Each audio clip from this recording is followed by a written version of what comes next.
Salut Aline, comment ça va aujourd'hui? Salut Géry. Je te comprends pas très bien là avec ton masque. Eh bien justement, c'est le problème aujourd'hui, tu vois, avec le masque, je trouve qu'on comprend pas les gens. Moi-même, j'ai du mal à m'exprimer. En plus, dans un commerce, quand tu as un plexiglas devant, je trouve ça perturbant, mal à l'aise. Qu'est-ce qui se passe? En fait, tout simplement, ta voix est étouffée sous le masque et en plus, ta diction manque complètement de clarté parce qu'elle est entravée, tout simplement. Exactement. Et alors, comment je fais pour être mieux compris, du coup? Alors, pour être mieux compris, c'est assez simple. Trois petits conseils. D'abord, ralentis ton débit. Ça sert à rien de vouloir adopter le même débit que d'habitude, de toute façon, on ne comprendra pas.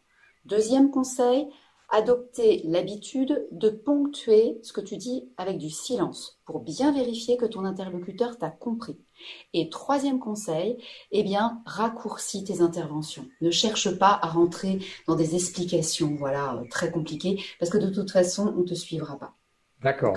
Et comment je fais pour être mieux entendu aussi? C'est ça, parce que en fait, voilà, c'est ce qu'on disait, hein, la voix est complètement étouffée sous le masque. Alors, trois petits conseils là aussi. D'abord, le masque requiert de parler un petit peu plus fort. Pas de crier, pas de s'énerver, mais d'augmenter un petit peu l'intensité.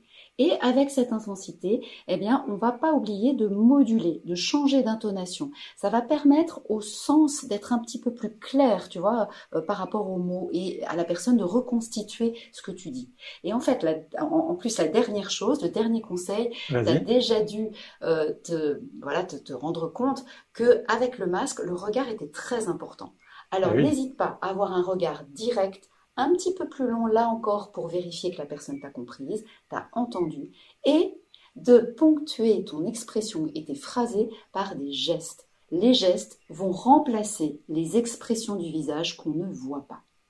Eh ben Ça te écoute, va? merci beaucoup Aline, c'est super. Alors, tu vois, moi, ce que je pense, c'est que parfois, les contraintes, comme le masque, comme le distanciel, eh bien, nous réapprennent des choses fondamentales. Et là, la chose fondamentale, c'est de remettre l'écoutant au centre de nos préoccupations. Merci Aline, je te dis à bientôt. À très bientôt, Géry. Et attention, continue à porter le masque. Exactement. Au Prenez soin revoir. de vous. Salut!